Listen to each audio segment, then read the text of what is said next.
Bueno, faltan 25 días para las elecciones y la verdad que como parte de nuestro laburo es hablar con mucha gente vinculada al sindicalismo, hablar con empresarios, hablar con dirigentes políticos, hablar con dirigentes sociales y ni nadie se explica cómo va a llegar. A ver, el día va a llegar, porque el tiempo es indetenible. El tema es cómo va a llegar el gobierno de Javier Milei, que todo le sale mal, sea por mala praxis, sea por ceguera, sea por estancamiento ideológico, sea por pereza intelectual, cualquiera que quieran, o un mix de todo. Cada una de las decisiones que toman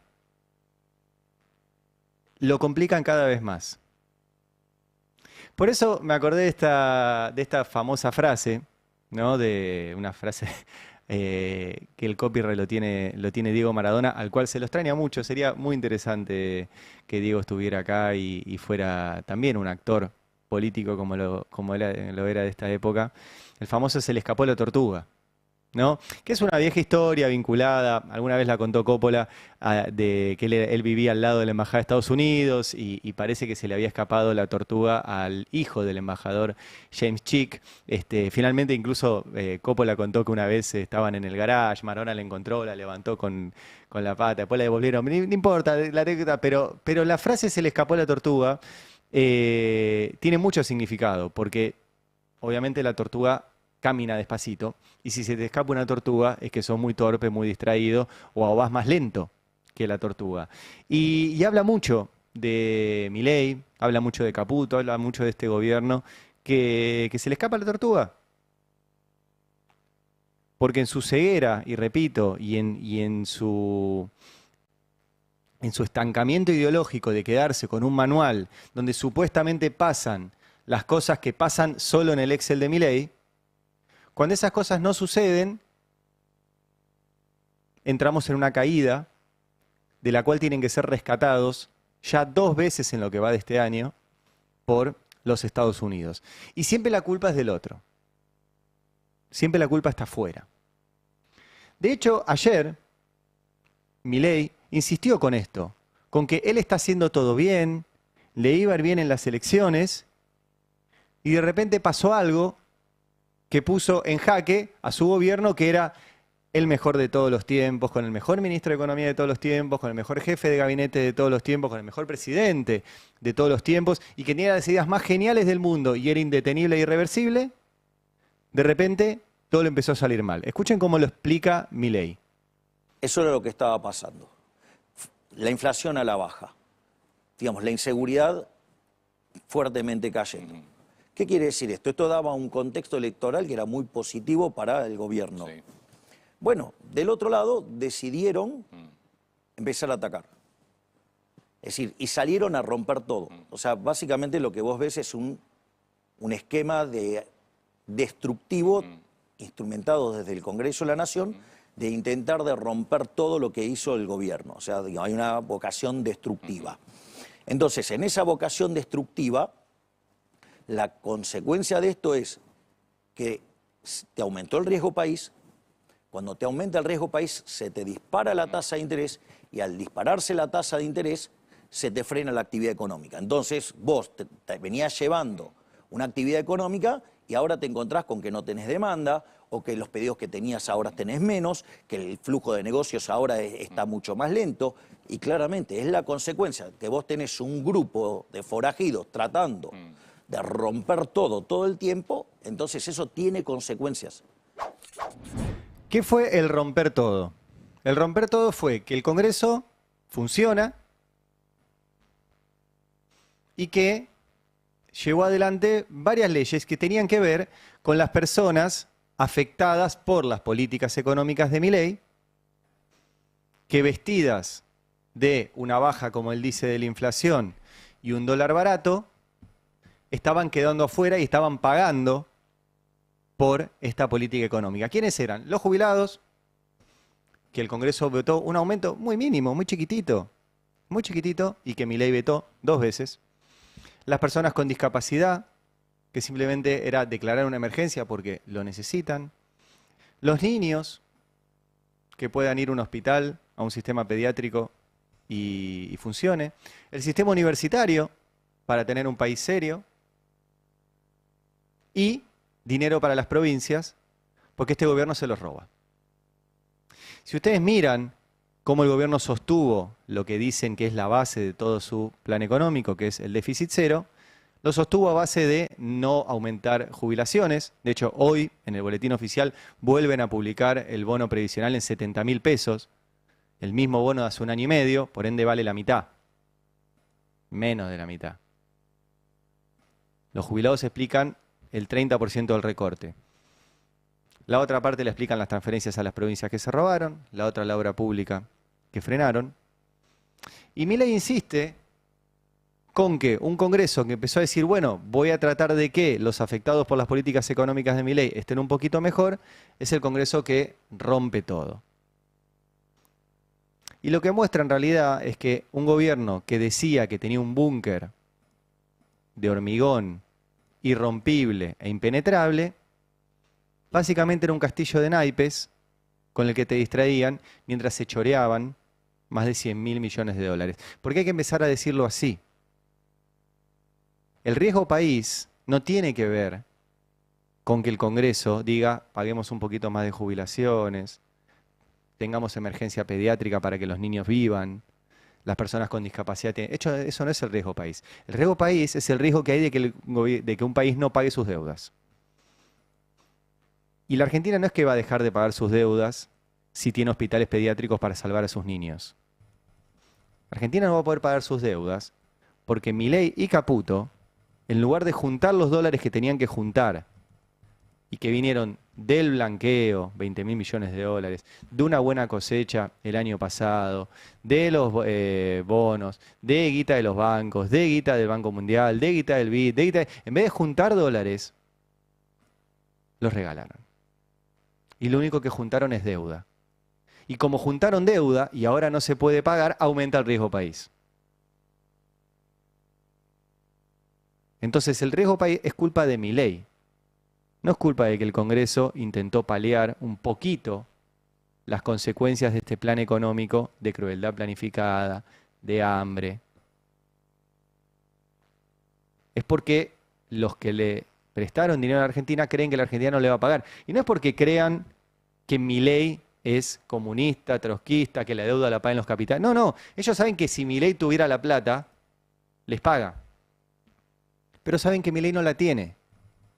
Y no va a tener ni los dólares para pagarles, porque los regaló, y no va a tener ni los pesos para pagar. Recuerden, ahora llevamos un par de semanas sin licitaciones fuertes, pero el gobierno ya acumuló cerca de 6 puntos del PBI en pesos, en una bola de deuda en pesos, que en algún momento va a tener que pagar y que la está ocultando. La está ocultando cuando te dice que tiene superávit financiero. Entonces, ¿cómo va a pagar esos 6, 7 puntos en pesos, por ejemplo, sin emitir? Porque el gobierno dice que no va a emitir. Bueno, no está eso. ¿Y cómo va a pagar la deuda en dólares? Tampoco está. Tampoco está. Entonces, tuvo que pedirle primero el rescate a Estados Unidos a través del FMI y ahora directamente el rescate directo, que duró un día. La semana pasada tuiteó el secretario del Tesoro Scott Bessent y un día bajó el riesgo país, subieron los bonos. ¿Por qué? Porque Scott Bessent dice los bonos los voy a comprar yo. Entonces dijeron, bueno, está bien, suben. Pero eso duró un día, a partir de ahí volvieron a bajar todo el tiempo. Y tuiteó Scott Bessent y siguieron bajando y siguió subiendo el riesgo país. Y habló Milei y no pasó nada. Y ayer dio una larga entrevista, parte de esta que vimos, e igual volvió a caer todo. Y se le escapa la tortuga. ¿Y a dónde la va a buscar la tortuga? A la Casa Blanca. Otra vez. Una Casa Blanca que está en un momento complicado. Les recomiendo que lean la nota de hoy de Laura Carpineta en el Destape, que cuenta que se cierra el gobierno de Estados Unidos por falta de presupuesto, mientras Trump promete 20.000 millones de dólares a Milei. Es muy interesante la nota, les recomiendo que la lean, porque para traducirlo en términos argentinos, básicamente Trump no tuvo aprobación del presupuesto. ¿Sí? Entonces, en Estados Unidos se dice, se cerró. Significa que se quedaron sin ley de presupuesto Por lo tanto, con la excepción de los servicios, agencias y oficinas consideradas como esenciales, deja de funcionar hasta que se apruebe en el Capitolio una ley con partidas presupuestarias para el año 2026, que comienza este miércoles con el inicio de octubre. Cuenta Laura Carmeta que no es la primera vez que esto sucede. El récord lo tiene también Trump, que tuvo 35 días sin presupuesto en 2018 porque él quería 5.700 millones de dólares para hacer el muro con México y no se los daban. Hoy se niega a prorrogar subsidios para 4 millones de estadounidenses, para que 4 millones de estadounidenses no pierdan la cobertura médica el año próximo, no responde a los reclamos de su base rural y amenaza con profundizar más su motosierra, mientras promete salvar con 20.000 millones de dólares a Milei, un aliado irrelevante para la mayoría de los estadounidenses que no aporta nada al discurso trumpista de Estados Unidos primero. A ese Trump está yendo a visitar Milei, una vez más, feliz. Recién les mostré, si pueden pongan el tuit del propio presidente, porque ya fue muchas veces a Estados Unidos, pero se lo cruzó a Donald Trump en reuniones en Mar-a-Lago, en eventos de la ultraderecha, el otro día en un pasillo de Naciones Unidas, con un Donald Trump que decía, bueno, dale, me quiero sacar este trámite de encima, y simplemente le entregó un tuit. Y ayer Cancillería informa que, como muestra de la excelente relación bilateral que une a la República Argentina a los Estados Unidos, el 14 de octubre Milei va a ir de vuelta. ¿Sí? En este caso, visita oficial por primera vez en la Casa Blanca con Donald Trump y que se va a alojar en el Blair House. Es como una suerte de tour de un fan. Un tipo que quiere ir, quiere conocer. A mí me encantaría conocer el Salón Oval, lo reconozco, es un lugar histórico. No por ser pro-yanqui, sino digo, ahí pasaron cosas. Me encantaría conocerlo, me encantaría conocer la Casa Blanca, no lo conozco, pero sería una cuestión periodística. Mirá, es diplomacia de cholulismo ya esto. Pues ni siquiera diplomacia, es cholulismo solo. Y otra vez es muy humillante lo que le hace Trump a Milei. Y Milei, ahora sí mostremos, perdón, el tuit, festeja eso. Reunión en la Casa Blanca, fin. Como si fuera algo que todos ponderamos como maravilloso. Y nadie ve eso como maravilloso. Lo que estamos viendo es nuestro presidente, porque al fin del camino nos representa y es el presidente de la Argentina, humillado y arrastrado a buscar su tortuga en la Casa Blanca. ¿Qué es lo que va a tener como consecuencia de esto? Excede a Milei. Milei va a ser una anécdota triste en la historia. Y Estados Unidos va a pedir cosas y va a exigir cosas que van a traer muchas consecuencias si efectivamente lo logran. Esta semana ya vimos un par. El otro día nos preguntábamos por qué viajó Luis Petri el otro día a Naciones Unidas. ¿Qué tenía que hacer? Bueno, ayer vimos que Milei por decreto autoriza el ingreso de tropas extranjeras que van a estar en la base de Ushuaia, que quiere poner Estados Unidos ahí. Ilegal. ¿Qué quiere Estados Unidos también? Energía nuclear argentina. ¿Qué vimos ayer? Comienza el proceso de privatización. ¿Qué quiere Estados Unidos? Sacar a China de la Argentina. ¿Qué dijo que van a meter? Un swap, o sea, dólares de Estados Unidos, con una exigencia que es que devolvamos el swap con China. Y Milei va arrastrado a la Casa Blanca, otra vez. ¿A qué? Si lo vio hace 2 días a Trump. ¿Qué pasó? ¿Se olvidaron de charlar algo? ¿Para qué? ¿Qué necesidad tiene que mostrar? Si Trump ya dijo, yo lo apoyo, yo lo banco, lo vamos a sostener y vamos a tratar de que gane las elecciones. ¿A qué va? ¿A qué va? Bueno, ayer habló Milei del apoyo de Estados Unidos. Vamos a escucharlo. ¿No te pidieron acuerdo político? A mí no me hablaron de eso. ¿No te pidieron swap con China? No, eso es falso. Eso es O falso. sea, no te pidieron ni que termines el swap con China y que te quedes solamente con el swap de Estados Unidos, ni que armes una estrategia de acuerdo político con gobernadores. Sí, básicamente eso tampoco lo pidieron. No. Digamos, a ver, el motivo por el cual nosotros recibimos el apoyo es un apoyo geopolítico.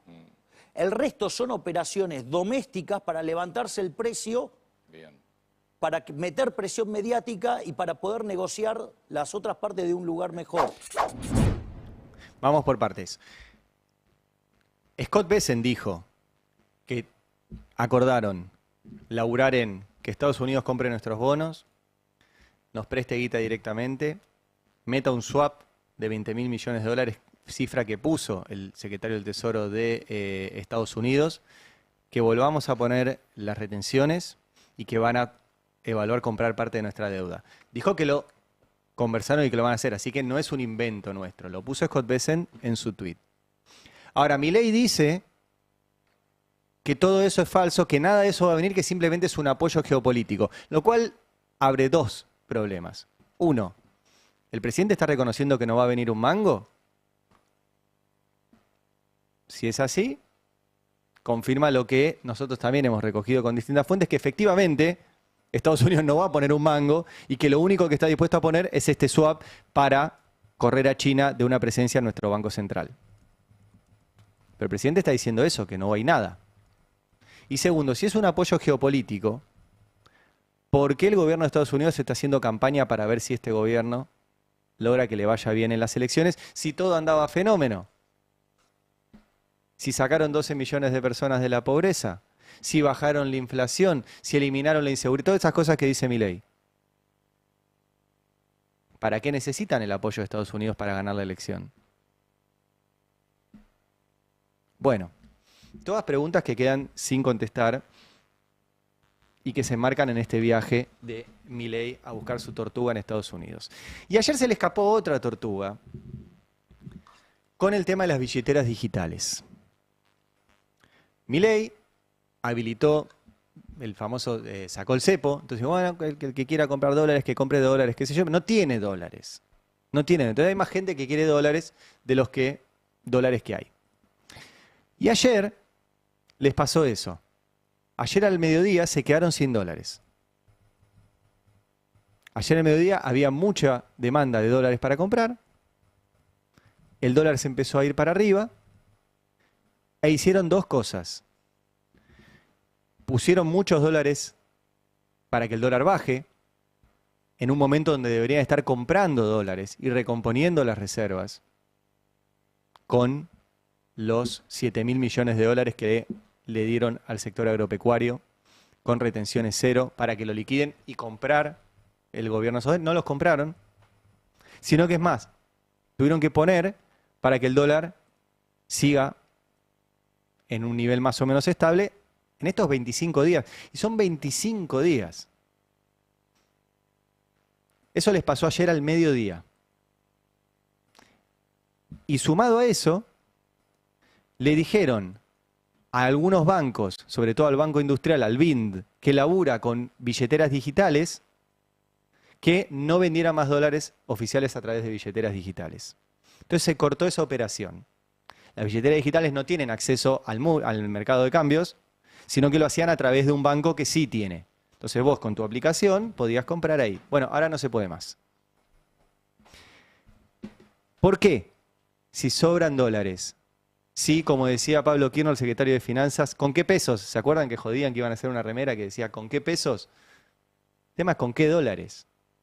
Bueno, ayer salió Santiago Bausili a tratar de explicar esto, el presidente del Banco Central. Mirá, ponelo. Que el Banco Central tomó una medida, ¿nos podría aclarar qué pasó? Sí, sí, encantado. No hubo ninguna medida tomada hoy, ninguna. O sea, no cambia nada. Si vimos varios mensajes, revuelo, como dicen ustedes en las redes, no cambia nada en términos normativos para todo lo que tiene que ver con el acceso para las personas humanas al mercado de cambios. Lo que estaba pasando es que había una operatoria que nos encontramos con que había entidades no autorizadas a realizar transacciones en el mercado de cambio para personas humanas porque esas operaciones están limitadas a bancos y agencias de cambio que están autorizadas por el Banco Central. Okay. Las billeteras y las ALICs no son entidades reguladas por el Banco Central. Son, entonces, eso es lo que pasó hoy. Lo que pasó es que se aclaró una interpretación errónea de una normativa y entonces eso afectó la operación de algunas entidades, pero no tiene nada que ver ni con normativa nueva ni con el acceso de personas humanas al mercado de cambio. Bueno, ¿qué problema tienen? Porque lo estaban haciendo hace rato. Mirá, por ejemplo, la publicación de Mercado Libre, que a través de Mercado Pago tiene fecha del 28 de julio. Estamos a 1 de octubre. Significa que estuvieron todo agosto y todo septiembre vendiendo dólar oficial. Y justo ayer se dio cuenta Bausili de que Mercado Libre no es un banco.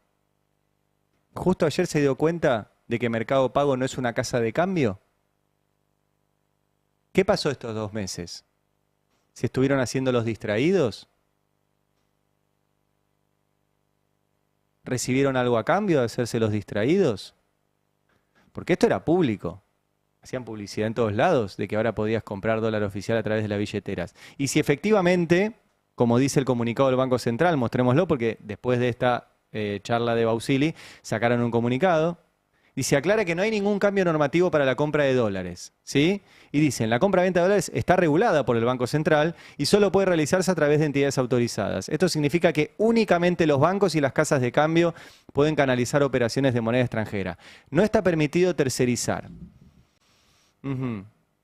¿Y los 2 meses que pasaron, que no se dieron cuenta que estaban tercerizando? Si lo decía ahí, en lo que les mostré recién de Mercado Pago, dice, lo hacemos a través del Banco Industrial, del BIN.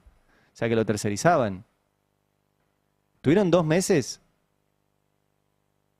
vendiendo dólar oficial a través de las billeteras virtuales y el Banco Central no hizo nada? ¿Estaba prohibido y no hicieron nada? ¿En serio? ¿Están confesando que hicieron la vista gorda mientras las billeteras virtuales vendían dólar oficial y ustedes no dijeron nada 2 meses? Tiene un problema Bausili. Está bien, por ahí Bausili está acostumbrado a que después le vaya bien en Comodoro Pi. Recuerden que Bausili, antes de asumir de vuelta en este gobierno, tenía una causa judicial porque él, cuando era funcionario de Macri, había hecho colocaciones de deuda que beneficiaban a su ex empleador, el Deutsche Bank. Y tiene una causa judicial que, bueno, muy eficientemente se la cerraron justo antes de que volviera a asumir ahora como funcionario en el gobierno de Milei. Entonces, por ahí confía, como confía Caputo, que en la causa donde tiene que explicar todavía cómo tomó la deuda con el FMI durante el gobierno de Macri y a dónde fue esa guita, bueno, deberán confiar en que después son impunes. Ahora, si es cierto lo que dice Caputo y es cierto lo que dice el Banco Central de que no se puede tercerizar y que nadie puede operar dólar oficial si no es un banco o una casa de cambio, tuvieron 2 meses haciéndose los distraídos. Ojo. Por eso son tan torpes que quedan pagando todo el tiempo.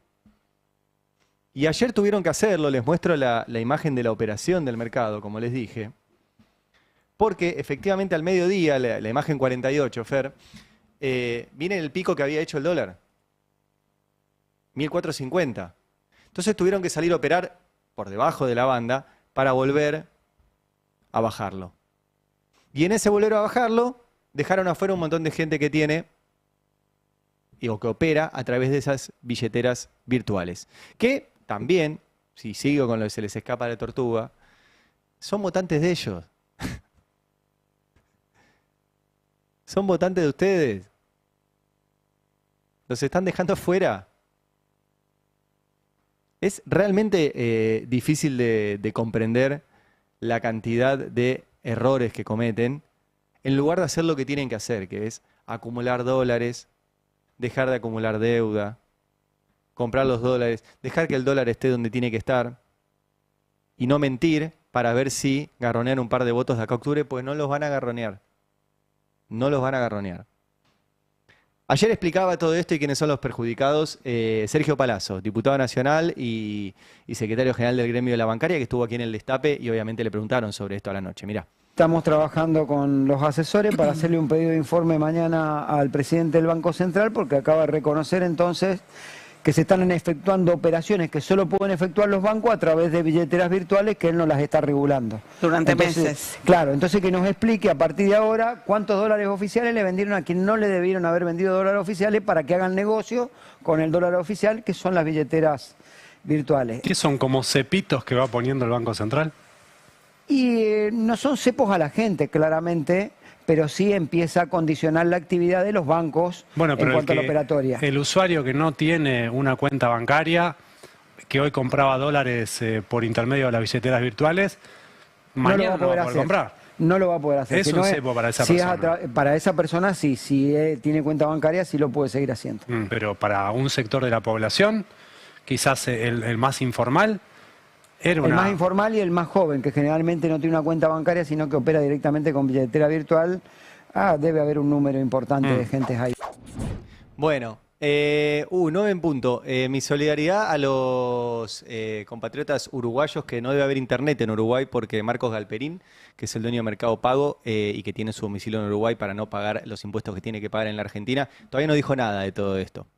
Así que se deben haber quedado sin internet y sin 5G y sin nada porque no le anda la cuenta de Twitter. Así que mientras se restablece el internet en Uruguay, tenemos que hacer una pequeña tanda electoral y sigo porque tengo para mostrarles un video donde alguien cuenta que le dio un fajo de billetes en dólares en negro a Spert. Pero se los voy a mostrar después de esta tandita electoral. El Destape en 1070. Para renovar a la izquierda. Manuela Castañeira al Congreso. En octubre, danos tu voto. Movimiento Avanzada Socialista, Di Santi Mulal, diputados por Córdoba, lista 238. Cuando asumí les dije que si queríamos cambiar el país de forma definitiva, necesitábamos hacerlo de raíz. Ustedes me respondieron con esfuerzo y paciencia, entendiendo que el cambio real no se da de un día para el otro. Vamos en la dirección correcta, pero el kirchnerismo está dispuesto a reventar todo para volver al poder, aunque traiga inflación, caos y miseria. Necesitamos sumar más fuerzas para esta batalla. Soy Gonzalo Roca, candidato a diputado nacional. Los cordobeses siempre fuimos los protagonistas del cambio. Sabemos que si el país sale adelante, Córdoba va a volar alto. No hay cambio a medias. O cambiamos a fondo o nos volvemos a desilusionar. La libertad avanza o Argentina retrocede. Roca, candidato a diputado nacional por Córdoba. La libertad avanza. Lista 504. Lo ayudaremos al presidente a que los argentinos no sigamos pagando cada vez más impuestos. El diputado que hace falta. García Elorrio, Ana Bastán, diputados nacionales por Córdoba. Encuentro por la República.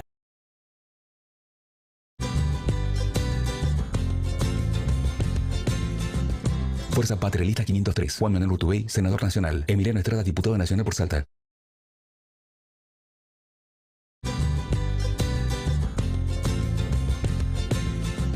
Fuerza Patria, lista 503. Juan Manuel Urtubey, senador nacional. Emiliano Estrada, diputado nacional por Salta. Eldestapeweb.com. Sigamos haciendo historia. El Destape 1070.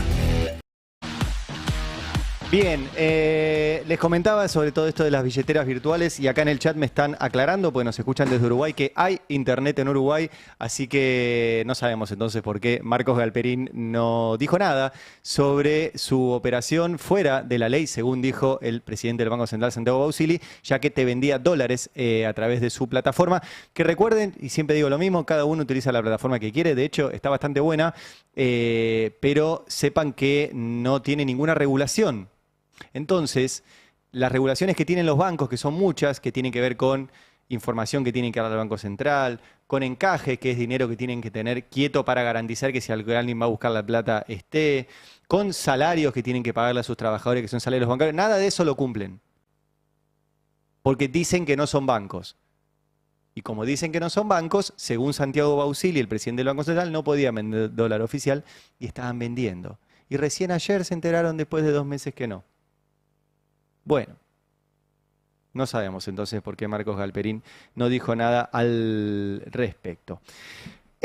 Hablando de dólares, tenemos que hablar de los dólares de Spert. Hoy es miércoles, hoy va a haber reunión en el Congreso, ahora lo va a detallar Beldic, pero hay un pedido de parte de los bloques del peronismo de que José Luis Spert, que es el candidato del gobierno de la provincia de Buenos Aires y es el presidente de la Comisión de Presupuesto, no presida la Comisión de Presupuesto en medio del escándalo que significa su vínculo con Fred Machado, un hombre que está preso con pedido de extradición a Estados Unidos, pedido de extradición cajoneado por la Corte Suprema de la Argentina hace más de 3 años, en una causa donde hay documentación en la cual figura José Luis Spert, $200.000 como receptor de guita de este oscuro entramado vinculado al narcotráfico. Entonces, Spert hoy va a tener problemas si es que va al Congreso. Veremos. Mientras tanto está en campaña y él dice que todo esto es una campaña sucia contra él. Vamos a escucharlo. No, es la misma campaña sucia que vengo sufriendo desde el año 2021, cuando infructuosamente trataron de que yo no entrara a la Cámara de Diputados. Es lo mismo. El kirchnerismo destruye el país y después no quiere que se discuta cómo reconstruir el país, sino que andar con campañas sucias. Esto es lo mismo de siempre. No lo vamos a permitir, no voy a hacer perder el tiempo ni de ustedes ni de los bonaerenses en discutir cosas que dice y hace un impresentable como Grabois, difamándome, diciendo cualquier cosa de mí, de mi familia. Ya nos vamos a ver en la justicia aprovechando que me ha denunciado. Niega, digo, bueno, este supuesto giro de $200.000 y el tema de la investigación judicial en Estados Unidos, le pregunto. No, yo le repito, esto es una campaña sucia, absolutamente sucia. Ya nos vamos a ver con Grabois en tribunales, ya nos vamos a presentar en la justicia a contestar esa demanda. Es una absoluta infamia de una persona que es impresentable, que está muy nerviosa por otras causas que tiene. Bueno, ahí está Spert. Nosotros publicamos hoy en El Destape una nota con Franco Mirraji, porque a Spert hace rato que no le cierran los números, puntualmente en lo que refiere a su participación en la política electoral desde el 2019. ¿Ustedes se acuerdan? En 2019 Spert fue candidato a presidente. No tenía partido. Esto, vuelvo a recomendarles el trabajo de Sebastián Lacunza, la verdad, espectacular. Toda la investigación y la cantidad de notas que ha publicado sobre esto y que hoy cobran otro, o por lo menos para mí, que las volví a releer ayer, cobraron otro valor y otra significación y la verdad que deberíamos haberle dado más bola.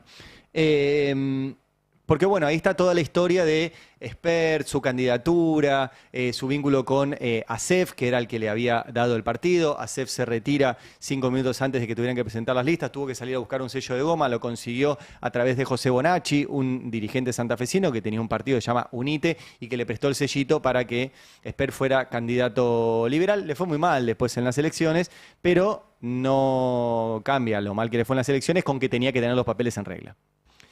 Y no estaban los papeles en regla. No estaban. Ustedes saben que todos los partidos tienen que presentar una rendición de fondos de campaña que diga cuánto recibí, de aportes privados, de aportes públicos, en qué lo gasté, y la justicia electoral te lo tiene que avalar. Bueno, no pasó. No pasó. Presentaron los papeles de campaña, la justicia electoral se los rechazó, dijo que no los podía aprobar, que en la categoría presidencial no se podía aprobar, que en la categoría de senadores y diputados no estaba claro dónde habían ido los fondos públicos. Y un dato interesante que está en los estados contables que presentó Spert en 2019 es que solo figura que recibió fondos públicos. Ustedes saben que el Estado le da dinero a los partidos políticos, tiene que ver con la cantidad de votos que sacó y sobre todo para la impresión de boletas, que es supuestamente lo que se cambia ahora con la boleta única y entonces todo va a andar mejor. La boleta única va a ser un desastre. Es un problemón. Nosotros tuvimos durante muchísimos años elecciones con boleta partidaria que funciona sin ninguna denuncia de fraude y por la cual ganó Milei, Alberto, Cristina, Macri, Kirchner, todos ganaron con esa boleta. Ni hablar las provincias. Entonces va a traer problemas la boleta única de papel. Pero bueno, sin irme de tema. En los estados contables de Spert decía solamente usamos fondos públicos y ni así le cierran los números. Bueno, hoy publicamos dos datos. Uno, que les voy a proponer que lo escuchen directamente de Carlos Maslatón, al cual ustedes seguramente conocen y habrán visto. Es un liberal, empresario, hombre del mundo de las finanzas, que estuvo muy cerca tanto de Milei como de Spert. De hecho, este video que les voy a mostrar es de un Masla-Zoom, así le llamaban, Masla-Zoom, que eran unos encuentros que hacía por Zoom Carlos Maslatón con liberales, con gente que coincide él ideológicamente. Y donde él cuenta su vínculo con Spert, cuenta que su pareja le habían dicho de ser candidata en las listas de Spert, que ellos dicen que sí, que la ponen a su pareja como candidata a jefa de gobierno, que ahí Maslatón le dice a Spert, no, pará, sacala de ahí porque mi pareja labura en el Estado y eso sería una incompatibilidad, pero que a él le gustaban las cosas que decía Spert y decide apoyarlo. ¿Y cómo decide apoyarlo? Llevándole guita. Guita. Y en ese Zoom cuenta, y ahora quiero que lo vean, porque vieron que las cosas cobran otro significado, cómo le llevó un fajo de dólares en negro a Spert. Escúchenlo. Un amigo mío que se llama Ariel Levy empezó a trabajar con él y me empieza a mandar, es muy inteligente Levy, el joven Levy, me empieza a mandar cosas que dice Spert. Le digo, mira qué bien lo que dice Spert, qué bien. Entonces empiezo a hacer publicaciones de las que yo hago a favor de Spert. Entonces un día me llama Expert y me dice, che, qué bien, Malatón, que me apoyás acá, bueno. Entonces lo fui a ver, le llevé una pequeña colaboración, unos mangos negros le llevé, dólares, un fajo en dólares. Y después, bueno, lo voté, hice campaña por Expert, ¿a cambio de qué? De nada, de cero, porque yo, imagínense, no hago política. Y después me entero que arregla con Macri. Un fajo en negro, en dólares. 2019. Ayer yo le consulté a Maslatón sobre este video y me dijo, sí, efectivamente fue así. Es más, me dio más detalles, me dijo que fueron $5.000, ¿sí? En billetes de 100. Barrani, como dice él, o sea, en negro. Y me dijo, sí, fue así. De hecho, está el video, o sea, negarlo hubiera sido absurdo, pero yo por las dudas le consulté a Maslatón y me dijo que efectivamente fue así y me precisó el número, que en el video no estaba, que eran $5.000. Bueno, en el video, los estados contables que les decía de la campaña Expert, no hay ningún aporte privado. Y Maslatón dice que le dio $5.000. Entonces, o no lo registraron en la campaña, o se la guardó Expert. ¿Se entiende? ¿A dónde fue ese dinero? Bueno, otra cosa que va a tener que explicar Expert, ¿dónde fueron estos $5.000 que Maslatón contó en su momento y ayer me volvió a ratificar que le dio? También publicamos hoy en el Destape una historia que nos contó ayer José Bonacci. Yo les contaba recién que José Bonacci es un dirigente santafesino. Su hija, Rocío Bonacci, es diputada por La Libertad Avanza. Y que en 2019, cuando Expert se queda sin partido político para presentarse, le presta su partido, un sello, a Expert para que se presente. El sello se llama UNITE. UNITE. Bueno, yo ayer le pregunté a Bonacci sobre todo esto y nos cuenta otra historia. Y le digo, ¿había guita en negro? Y me dice, sí, había guita. No había forma de ponerla ahí. Dice, él insiste en que él quería presentar todo de acuerdo a la ley de financiamiento de los partidos políticos. Y nos contó una historia, Bonacci nos contó una historia, que es que cayó el equipo de campaña de Expert y le dijo, tenemos $400.000, necesitamos blanquearlo y queremos que inventes una cena trucha y que esos $400.000 pasen como pago de entradas de esa cena inexistente. Dice Bonacci que él se negó. Pero lo que está contando entonces es que también el equipo de campaña de Expert y Expert tenían $400.000 en negro y una forma de blanquear esa guita en negro es inventando que hacían una cena, se vendían entradas para esa cena y con eso se recaudaba y se blanqueaba la plata. Ustedes saben que blanquear la plata es eso, es dinero que no podés justificar, inventás algo para facturar esa guita. Bueno, lo inventaban con una cena. Dice Bonacci que se negó a esto. Pero entonces sumamos ya dos más, ya no es solo Fred Machado, es fajo de billete que recibía Expert, es alguien que era el presidente de ese partido y que es el que firma los estados contables, que dice que le dijeron que tenían que blanquear $400.000. $400.000. Ayer, obviamente, a Milei le preguntaron sobre esto. Y Milei dice que es un chisme de peluquería, mirá. Expert, que es el cabeza en provincia de Buenos Aires. Ok, de vuelta a lo mismo. Esto es otra operación más.